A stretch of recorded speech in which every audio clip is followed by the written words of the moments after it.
And then para ma-avoid ang general solicitation, so basically di nila gina-advertise uh, to everyone. So kuan sila og pre-screen to potential investors. So this means nga they can only makakontak og contact of people they already know na kanang qualified as a accredited investor. So usually nagagamit sila, nag-use sila og financial professional who already has a list of these people. So na sila yung rule. So if mapapait ka og stock under sa regulation D, so you can't di ka makadali og sell sa stocks to someone else without registering it with the SEC. So naa sila reselling restrictions. So why? Because ang government wants to make sure that kani nga stocks is kanang magstay lang siya within the group of qualified investors. So nasalay three steps that companies must take. So first is ask buyers how they are. So ang company dapat nilang i-ask ang buyers if they are buying the stock for themselves or for someone else.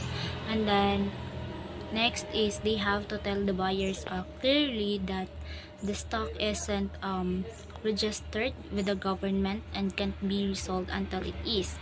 And then ang ilahang actual dapat mag-put sila warning on the certificate on the stock certificate. So if ang ilahang actual certificate dapat na ay must have a warning on it that says it's not registered and can't be easily resold.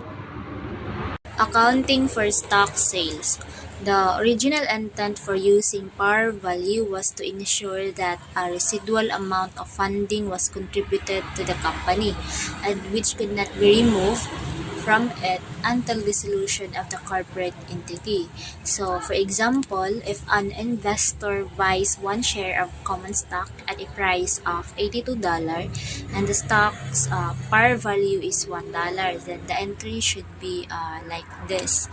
So, the cash is in debit side of $82 and then in credit side is common stock par value of $1 and common stock additional paid in capital of $81.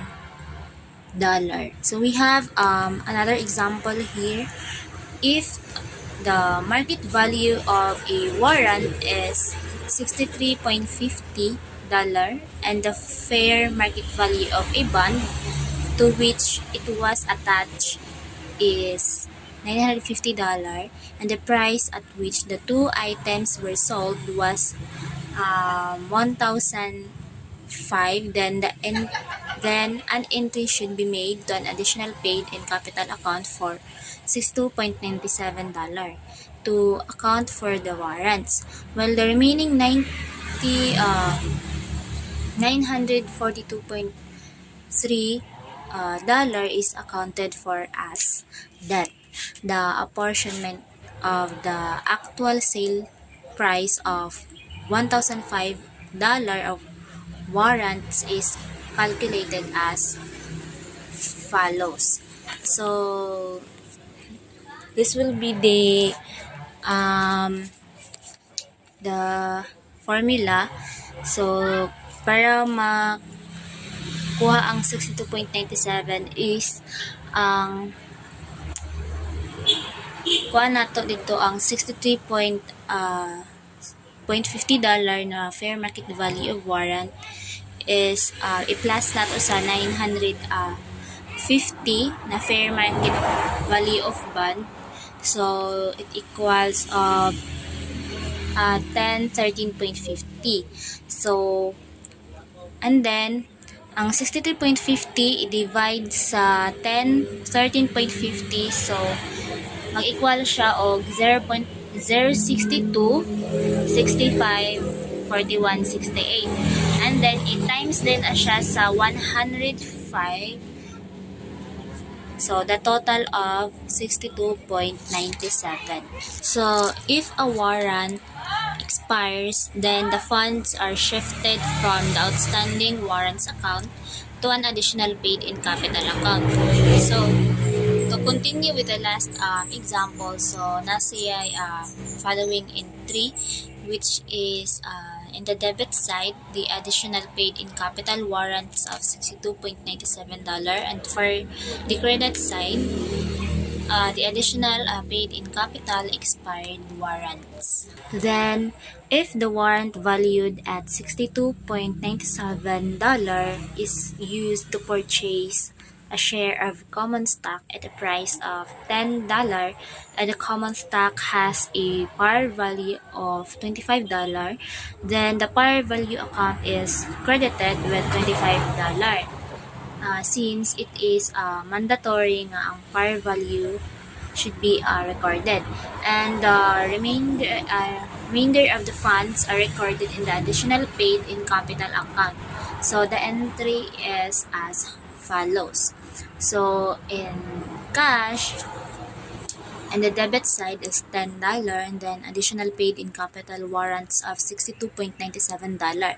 So in the credit side, the common stock par value is $25, and then common stock additional paid-in capital is $47.97.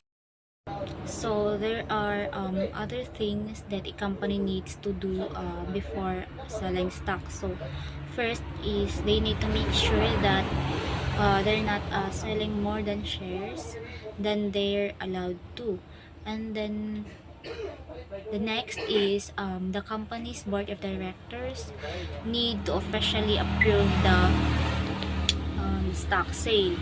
And then for number 3 is they need to have a qualified person para i-check tong ilang tanan documents na ilang i-file sa SEC to make sure that everything is correct. And then lastly, they need to make sure that the letter that gives them permission to sell stock is accurate. So this is just a summary for Regulation A and Regulation D. So controls specific to Regulation A stock sales. First, review disqualification provisions, and then submit test the waters documents to council, verify termination of test the waters documents, and then control release of offering circulars, then submit advertising to council, and specify and screw cap and update offering circular, and ensure that Form 2A is filed. And for Regulation D, first is to review outgoing subscription agreement, review received subscription agreement, review investor qualification certificate, and verify cash receipt, and ensure that Form D is filed.